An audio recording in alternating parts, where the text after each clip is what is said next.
Buenas tardes a todos. Estamos con el maestro Hugo Aboites aquí en el hemiciclo a Juárez durante el evento de un plantón de lectura al que han convocado los maestros de la Coordinadora Nacional de Trabajadores de la Educación.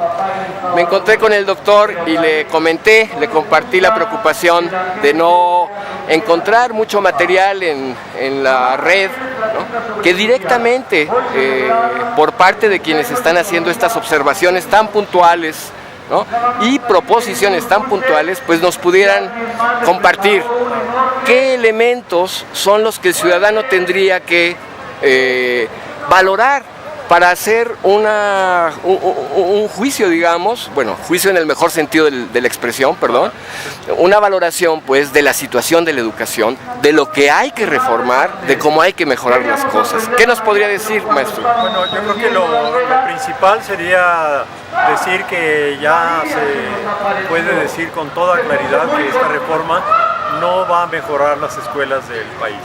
Lo decimos por varias razones. La primera es porque esta misma receta que se está aplicando ahora, la de la evaluación, se empezó a aplicar con la misma promesa de que iban a mejorar las escuelas desde 1993. En esa fecha se inició la evaluación a los profesores con la carrera magisterial.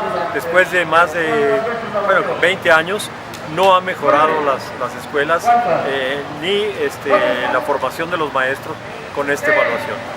También tenemos otra razón por la cual no va a funcionar esta reforma de la educación, no va a mejorar las condiciones en que los niños aprenden, porque es una reforma que está organizada, planteada, pensada desde los empresarios.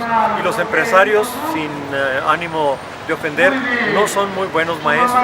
Saben mandar, saben ganar dinero, saben organizar sus empresas, pero no saben organizar escuelas, no saben pensar el currículum, no saben cuáles son las medidas que deben tomarse para mejorar realmente la educación.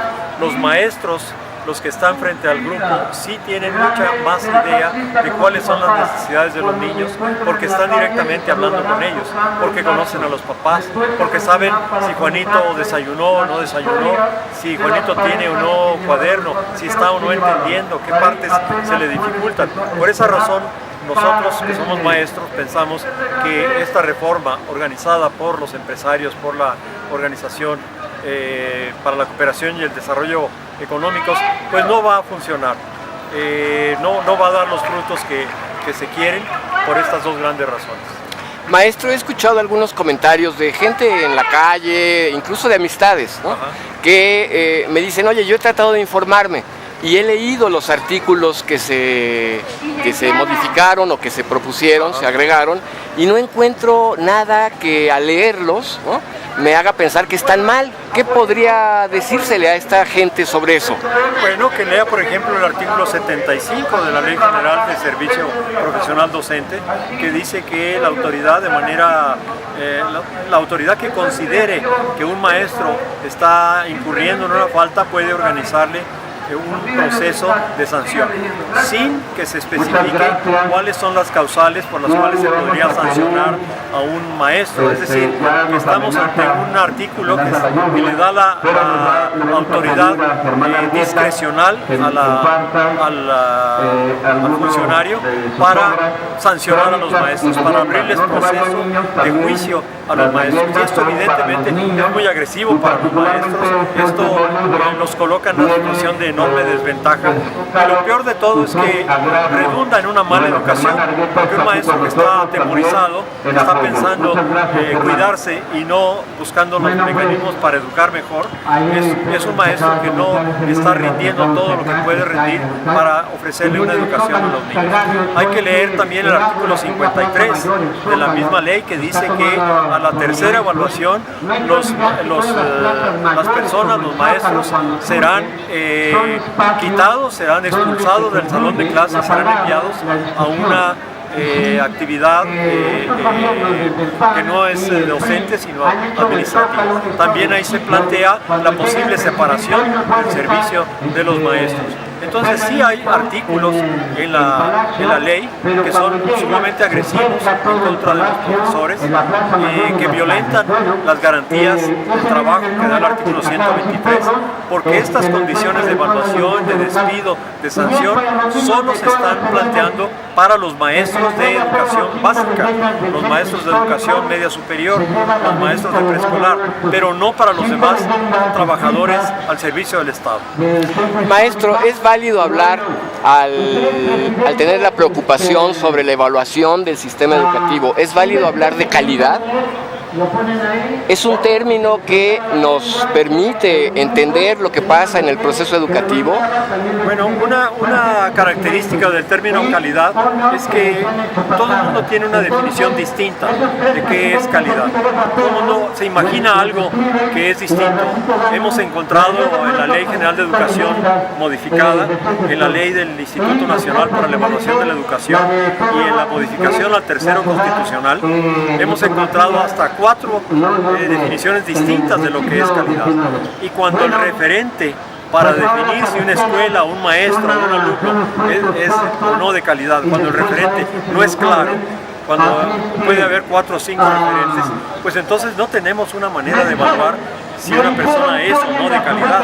Calidad es una palabra hueca que se puede definir de cualquier manera que uno quiera. Para unos calidad es que el niño sea un buen ciudadano. Dice uno, esa escuela lo formó como un buen ciudadano. Para otros puede ser que sepa hacer cuentas, nada más, y que sepa leer. Para otro puede ser que sea un ciudadano responsable ante su familia, ante la comunidad. Bueno, eso es otra definición. Pero ¿cuál es la definición que tenemos de calidad? Algunos decimos que esa definición está en la Ley General de Educación, en el artículo 7º, y en el tercero constitucional, el artículo tercero constitucional. Ahí se especifica cuál es la educación que deben recibir los mexicanos. Y es totalmente distinta a la educación que piensan los empresarios, que piensa la Organización para la Cooperación y el Desarrollo Económico.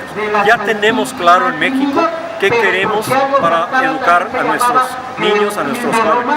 No se necesita que venga un organismo financiero internacional o empresarios como Televisa a decirnos qué es lo que debe comprender la educación.